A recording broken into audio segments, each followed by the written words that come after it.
Okay, good morning students. Today we are going to start not actually any lecture. Okay, today we are going to just discuss the weekly test which you have given yesterday. Fine. On weekly test number 2 on I think 2nd of May. ठीक है, Saturday को आपने जो weekly test दिया था वही बस हम आज डिस्कस करने वाले. The test was neither that easy nor that difficult. इतना भी इजी नहीं था बट डिफिकल्ट भी नहीं था मेरे हिसाब से. ठीक है. And second thing, we just have to see now few questions. ठीक है, कुछ क्वेश्चंस अभी हमें देखने हैं जो आपने अटेम्प्ट किए थे. काफी क्वेश्चंस करेक्ट थे, कुछ क्वेश्चंस रॉन्ग थे. I mean आंसर्स जो आपने दिए थे वो रॉन्ग थे. ठीक है. And some questions were tricky one. ठीक है, तो वन बाय वन हम सारे क्वेश्चंस आज डिस्कस करेंगे. ठीक है. Number 1 was marginal utility diminishes as consumption of commodity. इसका आंसर है इंक्रीजेस. ठीक है. सी ये चार्ट हमने देखा था, मैं फिर से दोबारा से कोई ड्रॉ नहीं कर रहा हूं. ठीक है, वही चार्ट में लेके आ गया हूं. एज यू कैन सी आपका क्वेश्चन क्या है, marginal utility diminishes. Marginal utility diminishes मतलब यहां से मार्जिनल यूटिलिटी कम हो रही है. ठीक है. मार्जिनल यूटिलिटी जहां जहां आपको कम होती दिख रही है वहां पे कंजम्पशन क्या हो रहा है. कंजम्पशन जितना जितना बढ़ेगा उतना उतना आपके लिए मार्जिनल यूटिलिटी कम होगी ना. क्योंकि देखिए यूनिट कंज्यूम्ड 1 2 3 4 5 जैसे जैसे आप आगे आगे जा रहे हो यूनिट ज्यादा कंज्यूम कर रहे हो. ठीक है. 1 यूनिट आपने कंज्यूम किया था, मार्जिनल यूटिलिटी आपकी यहीं पे थी. दूसरा कंज्यूम किया, थोड़ी गिर गई. तीसरा कंज्यूम किया और थोड़ी गिर गई. चौथा कंज्यूम किया और थोड़ी गिर गई. करेक्ट. तो जितना कंजम्पशन आपका बढ़ने वाला है उतनी आपकी मार्जिनल यूटिलिटी कम हो जाएगी. Okay. Next, utility dash dash utility is the utility derived from last unit of commodity consumed. Last unit जब हम कंज्यूम करके जो यूटिलिटी हमें मिलती है उसे हम बोलते हैं मार्जिनल यूटिलिटी. ठीक है. आखिरी यूनिट कंज्यूम करके मिलने वाली यूटिलिटी होती है हमारे लिए marginal utility. Next, when MU starts falling, when MU is dash dash TU starts falling. TU आपका कब फॉल करने लगता है. देखिए टोटल यूटिलिटी का ये कर्व है. टीयू आपका यहां तक आ गया, यहां से नीचे फॉल करने लगा. ठीक है. तो टीयू आपका कब फॉल करने लगता है, जब आपका एमयू निगेटिव में जा रहा है. बराबर है. एमयू जैसे आपका निगेटिव में एंटर करता है टीयू फॉल होने लग जाता है. ओके. सो इसका आंसर रहेगा निगेटिव. नेक्स्ट है, utility depends upon intensity of want. Intensity का मतलब है अर्जेंसी.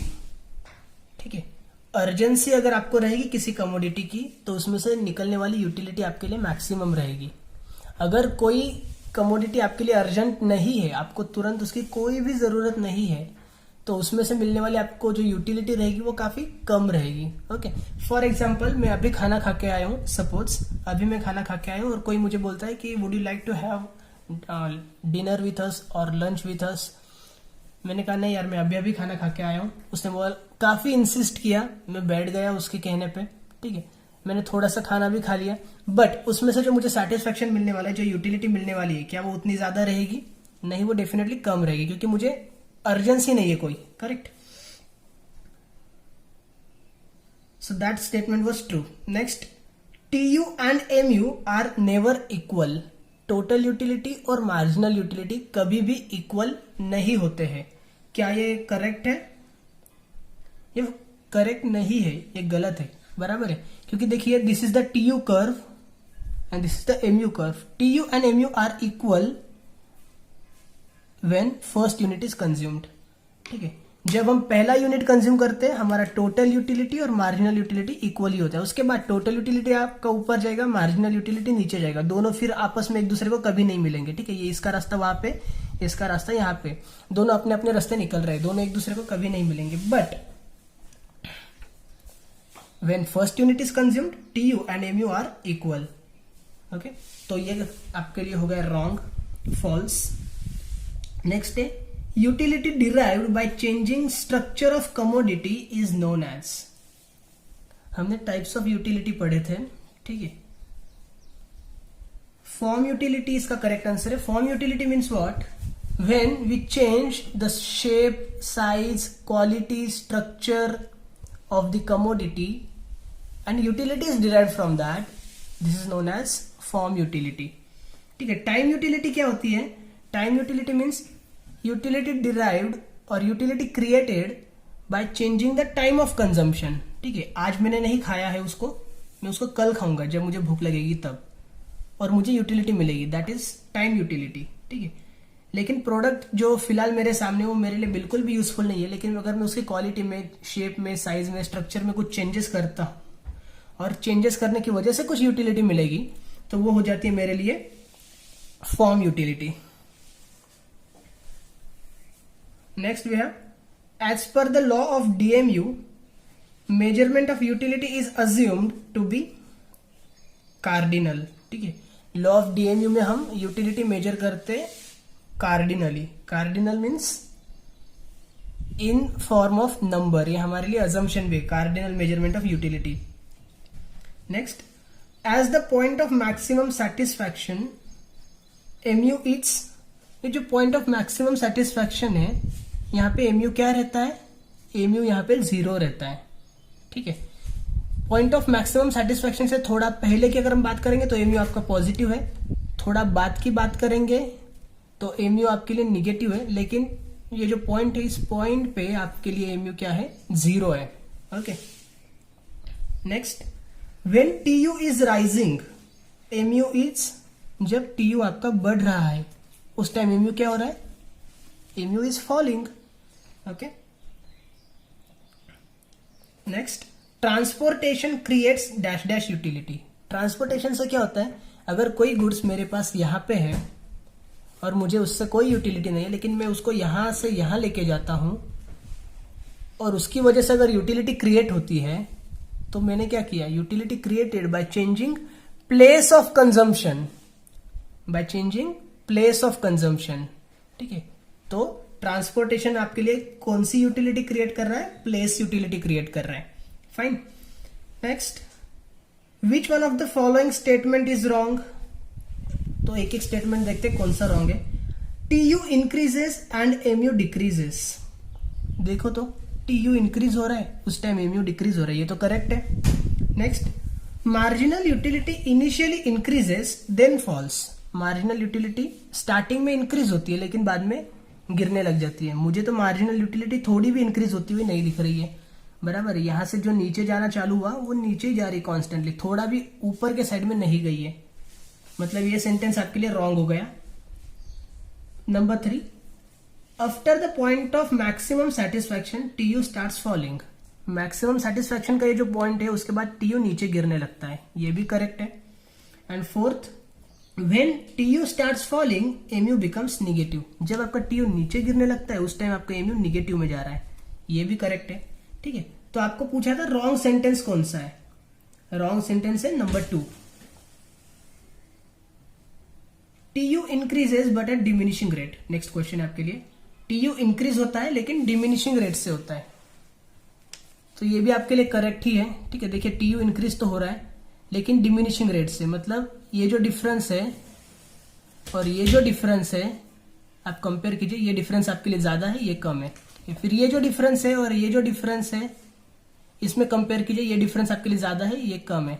बराबर है. मतलब टीयू तो आपके लिए इंक्रीज होता है लेकिन डिमिनिशिंग रेट से होता है. And this thing we have written in our notes also. हमने जो एक्सप्लेनेशन ऑफ डायग्राम लिखा है इसके नीचे, उसमें हमने ये सारी चीजें लिखी हुई है. आप एक बार फिर से पढ़ोगे तो क्लियर हो जाएगा. Okay. Next, law of DMU is studied in detail and discussed bye. देखिए इसमें काफी बच्चों ने गोसेन लिखा था, कुछ लोगों ने अल्फ्रेड मार्शल लिखा था. Alfred Marshall is correct answer. Gaussian जो था ना, गोसेन ने आपके लिए ये प्रोपाउंड किया था. ठीक है. Means the law firstly introduced, सबसे पहले इस लॉ को यहाँ पे आपके लिए लाके रखा, इंट्रोड्यूस किया सबके सामने गोसेन ने इस लॉ को क्रिएट किया था, बनाया था. लेकिन अल्फ्रेड मार्शल बीच में घुस गए और उन्होंने इस लॉ को पकड़ा, पूरा डिटेल में स्टडी किया, प्रॉपरली स्टडी किया, उसमें कुछ चेंजेस लेके आ गए, कुछ करेक्शंस लेके आ गए. ठीक है. डेवलपमेंट्स लेके आ गए और फिर हमारे लिए उन्होंने ये लॉ सामने दे दिया स्टडी करने के लिए. ठीक है, मतलब ये जो लॉ था वो गोसेन लेके आए थे, लेकिन इसे डिटेल में स्टडी किया था और डिस्कस जो किया था हमारे साथ वो किया था डॉक्टर अल्फ्रेड मार्शल ने। Fine. Next, law of DMU is applicable to which one of the following. Law of DMU किस चीज के लिए एप्लीकेबल है? देखिए, music, reading, bread and alcohol. As I can see, music ये आपके लिए एक्सेप्शन है, मतलब म्यूजिक पे लॉ ऑफ डीएमयू एप्लीकेबल नहीं होता है। ठीक है, मैं आपके लिए दोबारा से यहाँ पे डायग्राम ड्रॉ कर रहा हूँ। ठीक है, आई एम सॉरी, मैं पेन से ही कर देता हूँ क्योंकि अभी हमें कुछ परफेक्शन नहीं चाहिए, हमें बस डिस्कस करना है। This is X axis, this is Y axis. ठीक है, लॉ ऑफ डीएमयू क्या बोलता है, जैसे जैसे आप ज्यादा कंजम्पशन करते जाओगे आपकी जो मार्जिनल यूटिलिटी है वो फॉल हो जाएगी, नीचे जाएगी, बराबर है। बट जब हम म्यूजिक सुनते हैं तो ऐसा कभी हुआ है क्या कि जितना हम ज्यादा म्यूजिक सुनेंगे, एडिशनल म्यूजिक सुनेंगे, तो हमें जो यूटिलिटी मिलने वाली वो कम हो जाएगी? नहीं, हम जितना भी म्यूजिक सुनेंगे हमारी जो यूटिलिटी है वो सेम रहेगी। ठीक है, तो ये आपका कर्व हो जाएगा in case of music. Reading, reading में भी सेम है, आप जितना ज्यादा रीड करोगे उतना ज्यादा नॉलेज आपको मिलेगा, तो आपकी जो मार्जिनल यूटिलिटी है वो बढ़ जाएगी या फिर कांस्टेंट रहेगी, लेकिन कम तो नहीं होने वाली है इन केस ऑफ रीडिंग। ठीक है, अल्कोहल, अल्कोहल क्या है, एक एडिक्शन है आपके लिए, वो भी आपके लिए exception to the law of DMU है। ठीक है, तो अल्कोहल भी आप जितना ज्यादा कंजम्पशन करोगे उस बेवड़े को और भी ज्यादा लगेगी। ठीक है, means he will never stop. अगर आपने उसको एक बोतल दी वो पी जाएगा, दूसरी बोतल दी मना नहीं करेगा, वो पी जाएगा, तीसरी बोतल दी भले उसमें ताकत नहीं है पीने की लेकिन फिर भी वो पिएगा। ठीक है, मीन्स मार्जिनल यूटिलिटी आपकी ड्रंकार्ड्स के बारे में, अल्कोहल के बारे में भी डिमिनिश होने वाली नहीं है, निगेटिव में जाने वाली नहीं है, वो भी बढ़ने वाली है। ठीक है, मतलब ये क्या हो गया है, अल्कोहल, रीडिंग एंड म्यूजिक, तीनों के केस में आपकी जो law of diminishing marginal utility है, लॉ ऑफ डीएमयू है, वो एक तो कांस्टेंट रहेगा या फिर इंक्रीज हो जाएगा। ठीक है, मतलब ये रॉन्ग प्रूव हो रहा है। लेकिन जो ब्रेड है, ब्रेड इज नॉर्मल कमोडिटी। ऐसा किसी को हुआ है क्या कि मैंने आपको एक पैकेट का ब्रेड दिया, आपने खा लिया, आपका पेट भर गया, फिर मैं आपको दे रहा हूं खाओ खाओ खाओ, आप बस खाई जा रहे हो, खाई जा रहे हो, आप मना ही नहीं कर रहे हो? नहीं होगा ऐसा, correct. Bread is a normal commodity, तो उस पर आपको जो लॉ ऑफ डीएमयू है वो एप्लीकेबल रहेगा। फाइन। नेक्स्ट, ये क्वेश्चन काफी बच्चों ने रॉन्ग किया था, इसको प्लीज क्लियरली समझ लो। ठीक है, मैं दोबारा से आपके लिए डायग्राम ड्रॉ कर देता हूं। इन्होंने क्या कहा था, naturally marginal utility of money remains constant. Naturally, naturally का मतलब क्या होता है? नेचुरली मतलब ही generally, actually, in practice, normally, कुछ भी बोल सकते हो, करेक्ट है। तो नेचुरली मतलब एक्चुअल में क्या होता है, नॉर्मली क्या होता है, जनरली क्या होता है, marginal utility of money remains constant. Marginal utility of money remains constant. Marginal utility का मतलब क्या है? मार्जिनल यूटिलिटी मतलब जो लास्ट वाला यूनिट आप कंज्यूम करोगे ना, उसमें से आपको जो यूटिलिटी मिलेगी वो। ठीक है, और यूटिलिटी ऑफ मनी क्या होती है? यूटिलिटी ऑफ मनी, मनी से क्या यूज होता है, हमें मनी से क्या यूटिलिटी मिलेगी? मनी से हम कुछ ना कुछ परचेस कर सकते हैं। क्लियर है? नाउ मैं आपके लिए एक एग्जांपल लेता हूं कि पार्ले जी है 5 रुपए वाला, 5 रुपीज का। ठीक है, आपके पास कल 5 रुपए थे। ठीक है, इसमें मैं यूनिट्स कंज्यूम कर लेता हूं 1 2 3 4 5। इसमें मैं ले लेता हूं यूटिलिटी 1 2 3 4। ठीक है, मार्जिनल यूटिलिटी ले लेता हूं मैं इस पे। नाउ कल मेरे पास 5 रुपए थे, मुझे एक पार्ले जी मिला। ठीक है, मेरे पास 10 रुपए हो गए, मतलब 5 रुपए एक्स्ट्रा मिले मुझे, तो मुझे 2 पार्ले जी मिलेंगे। मतलब मेरी मार्जिनल यूटिलिटी फिर से क्या हो गई, 5 रुपए बढ़े, एक पार्ले जी एक्स्ट्रा आ गया। ठीक है, 15 रुपए हो गए, मुझे 3 पार्ले जी मिल गए, बराबर है। मतलब तीसरा पार्ले जी लेने के लिए भी मुझे 5 रुपए एक्स्ट्रा चाहिए, चौथा पार्ले जी लेने के लिए भी मुझे 5 रुपए एक्स्ट्रा चाहिए, 5वां पार्ले जी लेने के लिए भी मुझे 5 रुपए एक्स्ट्रा चाहिए, बराबर है। ऐसा हुआ है क्या कि कल जो 5 रुपए थे उसमें मुझे एक पार्ले-जी मिला, आज जब मैं 5 रुपए लेके गया तो उसने बोला कि भाई इसमें एक पूरा पार्ले-जी नहीं मिल सकता, आपको आधा बिस्किट का जो पैकेट है वही मिलेगा। परसों में जब गया वही सेम 5 रुपए लेके, तो उसने मुझे बोला भाई अभी आधा पैकेट भी नहीं, आपको सिर्फ 2 बिस्किट्स मिलेंगे। हुआ है क्या ऐसा कभी? नहीं। जो मार्जिनल यूटिलिटी ऑफ मनी है, मतलब मनी की जो वैल्यू है, इन शॉर्ट आपके सिंपल लैंग्वेज में मैं बोल रहा हूँ, ठीक है, वैल्यू ऑफ मनी अलग होता है, वो क्या रहती है, कांस्टेंट ही रहती है, ठीक है। तो नेचुरली मतलब जनरली एक्चुअल में marginal utility of money remains constant, ये क्या है, ये ट्रू है, क्लियर है। Now we are in accounts now, ठीक है। Grease and oil is recorded at trading account debit side. Grease और ऑयल आपको लगता है मशीनरीज के लिए फैक्ट्री में, ठीक है, तो ट्रेडिंग अकाउंट के डेबिट साइड में जाएगा ये।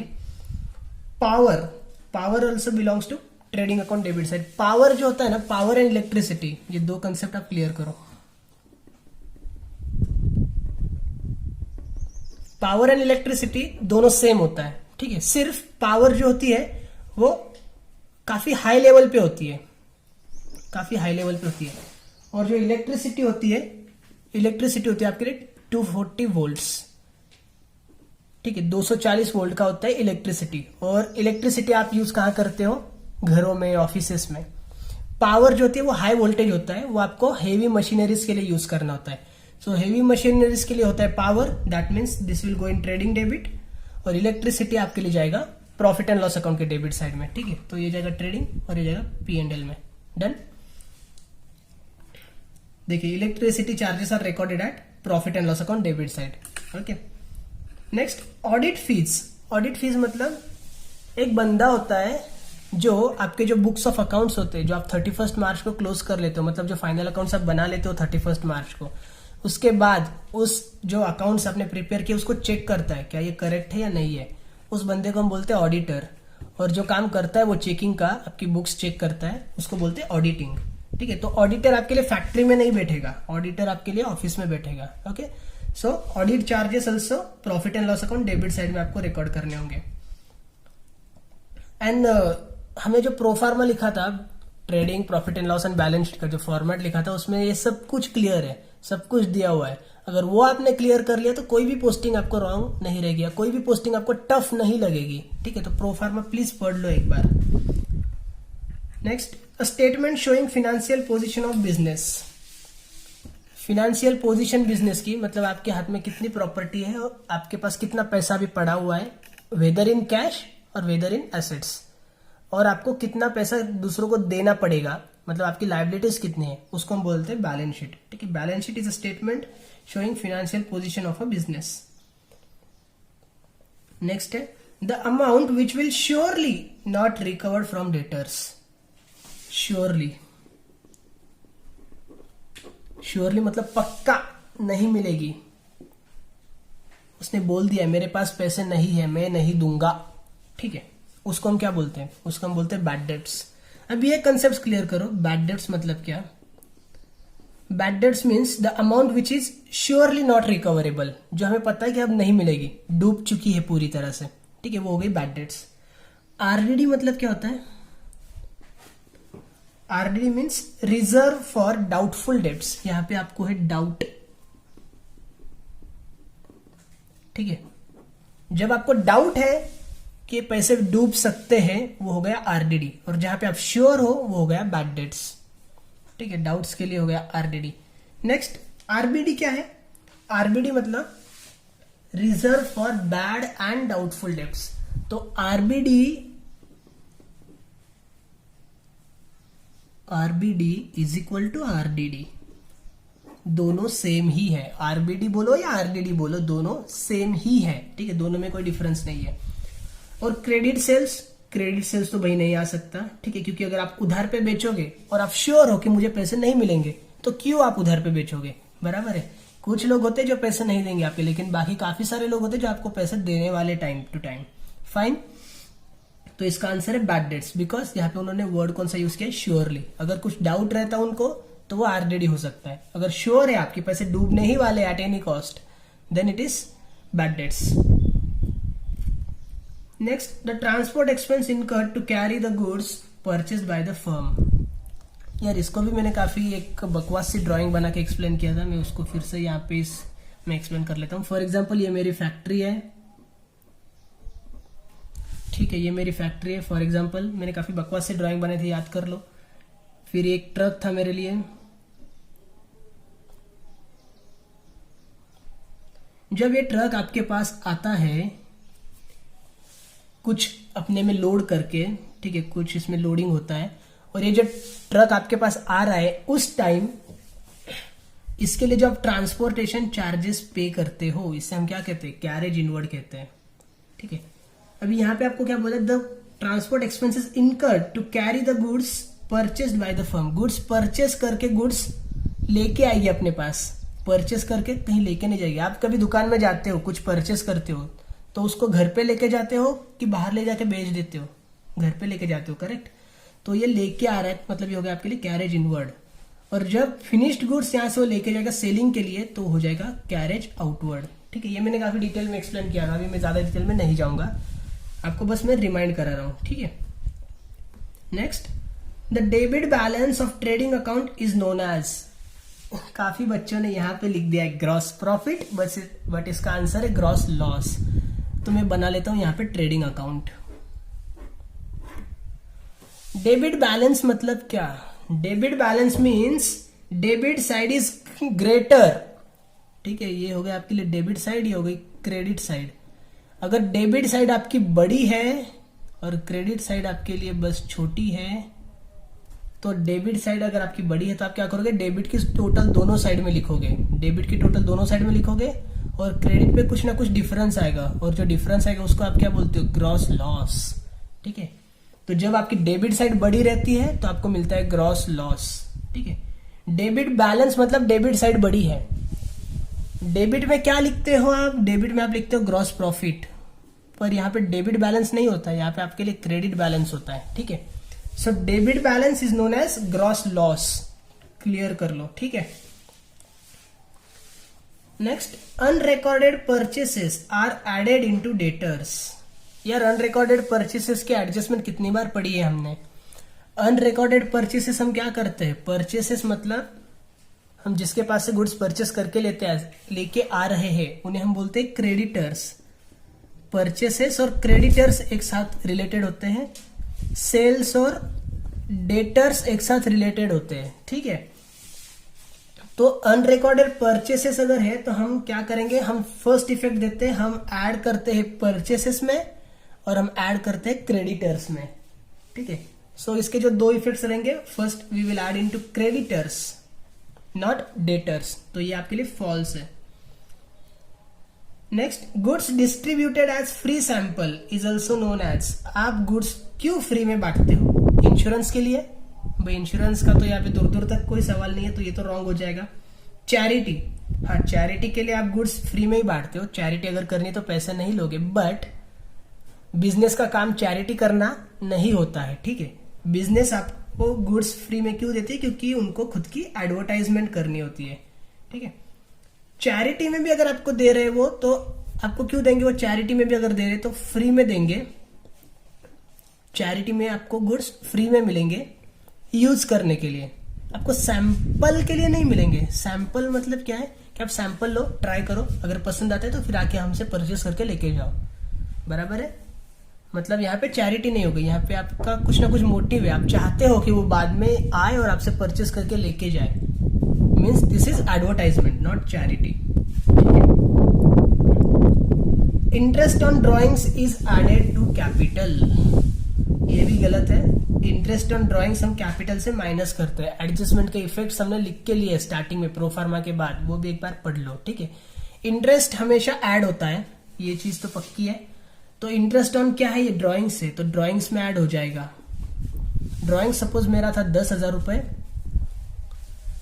ठीक है। ड्रॉइंग सपोज थे मेरे 10,000 रुपए, और उस पर इंटरेस्ट मुझे मिल रहा है 10% का, तो मुझे 1,000 रुपए इंटरेस्ट मिल जाएगा, तो टोटल मेरे लिए हो जाएंगे 11,000, बराबर है।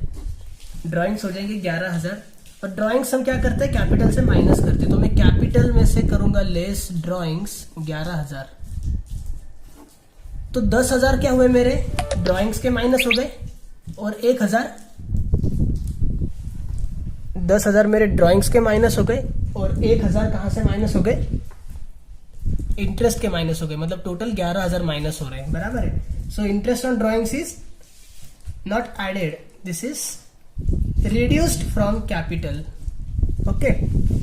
और इस तरह से समझ के लो, या फिर जो मैंने स्टार्टिंग में लिखवा के दिया आपने पढ़ा होगा, मैं अज्यूम कर रहा हूं, लेकिन रॉन्ग आंसर्स देख के पता चलता है कि आपने नहीं पढ़ा है, ठीक है, तो पढ़ लो प्लीज। नेक्स्ट है interest on capital is calculated on, ये भी काफी बच्चों ने रॉन्ग किया है, मैंने आज ही पढ़ाया था सुबह सुबह, ठीक है, आई एम सॉरी, आज मैं रिकॉर्ड कर रहा हूं 2 दिन पहले, कल, कि इंटरेस्ट ऑन कैपिटल हम कैलकुलेट करते हैं ओपनिंग बैलेंस ऑफ कैपिटल पे। इनिशियली इंट्रोड्यूस कैपिटल क्या होता है, इनिशियली मतलब आज मैं बिजनेस चालू कर रहा हूं और आज मैं कैपिटल लेके आ गया 10,000 रुपए सपोज, ठीक है, सपोज आज जो चल रहा है वो है हमारे लिए 2010, सपोज, हाँ ईयर चल रहा है 2010, आज मैंने बिजनेस चालू किया और मैं 10,000 रुपए लेके आ गया एज अ कैपिटल, ये क्या हो गया मेरा initially introduced amount of capital. लेकिन उसके बाद 10 साल हो गए, 2020 आ गया और 2020 के अप्रैल में, मतलब स्टार्टिंग में मेरे पास जो कैपिटल था उसको मैं बोलता हूँ ओपनिंग बैलेंस, ठीक है। 1 अप्रैल का जो कैपिटल होता है ओपनिंग बैलेंस, और जो मार्च का कैपिटल होता है वो होता है क्लोजिंग बैलेंस, ठीक है। तो इंटरेस्ट हम इस 10,000 पे कैलकुलेट नहीं करेंगे, बिजनेस आपका सालों साल चलने वाला है, तो कैपिटल कितना भी बढ़ते जाएगा, ठीक है। कैपिटल अगर आपका बढ़ते जाएगा बढ़ते जाएगा बढ़ते जाएगा तो उसको इंटरेस्ट भी ज्यादा मिलना चाहिए ना, बराबर है। अगर 10 साल के अंदर 10,000 का कैपिटल आपका 10 लाख हो जाता है तो उसको इंटरेस्ट 10,000 पे नहीं दे सकते आप, उसको आपको इंटरेस्ट 10 लाख पे देना पड़ेगा, करेक्ट है। तो ओपनिंग बैलेंस ऑफ कैपिटल ये आपके लिए करेक्ट आंसर है। Next, which one of the following is not asset, इसमें से क्या एसेट नहीं है, तो आपके लिए प्रीमाइसेस एसेट है, आपके लिए गुडविल एसेट है, आपके लिए पेटेंट भी एसेट है, लेकिन बैंक ओवरड्राफ्ट एसेट नहीं है। Bank overdraft is your liability, okay. Next, returns given in debit side of trial balance, आपको जो रिटर्न्स ट्रायल बैलेंस के डेबिट साइड में देते हैं वो होते हैं आपके लिए सेल्स रिटर्न्स। डेबिट का रिटर्न्स हम क्रेडिट से माइनस करते हैं और क्रेडिट का रिटर्न्स हम डेबिट से माइनस करते हैं, बराबर, याद करो, ये सेल्स रिटर्न है। Next and last question is contribution to provident fund is dash dash for the firm. Provident fund में जो कंट्रीब्यूशन हम करते हैं वो हमारे लिए क्या होता है। मैंने प्रोविडेंट फंड की कंसेप्ट आपको काफी इजीली समझाई थी। प्रोविडेंट फंड एक कंसेप्ट क्या होती है, इसमें एक होता है एम्प्लॉय और दूसरा होता है एम्प्लॉयर। एम्प्लॉयर मतलब ही कौन, मालिक, मतलब ही बिजनेसमैन। और हम यहाँ पे जो सॉल्यूशन कर रहे हैं उसमें हम कौन है, बिजनेसमैन है, ठीक है। तो जब किसी एम्प्लॉय की सैलरी होती है, फॉर एग्जांपल इसकी सैलरी है 10,000 रुपए, ठीक है, 10,000 रुपए इसकी सैलरी है फॉर एग्जांपल, तो 10,000 रुपए जो इसकी सैलरी है उसमें से कुछ अराउंड 6% कट होता है, तो 600 रुपीज इसके सैलरी से हम काट लेते हैं, इसको हम हाथ में देंगे सिर्फ 9,400 रुपीज, 600 रुपए हम काट लेंगे इसकी सैलरी से, मतलब ये इसका कंट्रीब्यूशन हो गया। और सेम कंट्रीब्यूशन हम भी करते हैं, ठीक है, हम करते हैं लगभग 6.5%, मतलब हम 650 रुपए करते हैं, ठीक है। और ये जो 1250 रुपए टोटल है ये एक अलग से बैंक अकाउंट में सेविंग के तौर पे पड़े रहते हैं, इसको हम बोलते हैं EPF account, employees provident fund account. यहाँ पे सेविंग्स के तौर पे हर महीने 1250 रुपए पड़े रहेंगे। ये 600 रुपए जो एम्प्लॉय ने कंट्रीब्यूशन किया है वो एम्प्लॉय का खर्चा है, ठीक है, हमने उसके पगार से काट के लिया है, मतलब हमारा कुछ नुकसान नहीं है उसमें, हमने उसके पगार से ये पैसे काट के लिए, ठीक है। बट ये जो 650 रुपए हम डाल रहे हैं ये हमारा खर्चा है खुद का, बराबर है। ये 650 रुपए हम खुद की जेब से डाल रहे हैं, ये 600 रुपए हम उसके जेब से निकाल रहे हैं, तो इससे हमें फर्क नहीं पड़ता। लेकिन ये जो 650 रुपए ये हम खुद की जेब से डाल रहे हैं, तो इससे हमें फर्क पड़ता है। This is expense for us, correct. अगर प्रोविडेंट फंड इन्वेस्टमेंट है फिर आपके लिए वो एसेट बन जाती है, ठीक है। और सिर्फ प्रोविडेंट फंड है, प्रोविडेंट फंड होते हैं आपके लिए लाइबिलिटी। प्रोविडेंट फंड इन्वेस्टमेंट जो होती है वो आपके लिए हो जाएगी एसेट, कंट्रीब्यूशन अगर है प्रोविडेंट फंड में तो वो आपका एक्सपेंस है, मतलब हम इसको लिखते हैं प्रॉफिट एंड लॉस अकाउंट के डेबिट साइड में। ये हमने पढ़ा है काफी डिटेल में, रिवाइज कर रहा हूं मैं सिर्फ, ठीक है। और एक चीज जो थी, अगर इंटरेस्ट ऑन इन्वेस्टमेंट है, इंटरेस्ट ऑन इन्वेस्टमेंट आपके लिए होती है इनकम, इंटरेस्ट ऑन इन्वेस्टमेंट आपके लिए होती है इनकम, लेकिन अगर ये इन्वेस्टमेंट किसी फंड में है, ठीक है, अगर ये इन्वेस्टमेंट किसी फंड में हो रही है, interest on provident fund investment हो गया, तो फिर ये जो इनकम है आपको किसी को पे करनी पड़ती है फ्यूचर में जाके, तो ये बन जाती है लाइबिलिटी, ठीक है। फाइन, क्लियर है? So that's all. अगर फिर भी कुछ डाउट्स है, क्वेरीज है, कुछ आपको अलग से एक्सप्लेन करना है, आपके पास कुछ अलग एक्सप्लेनेशन है, then you are welcome, contact me, we will definitely discuss.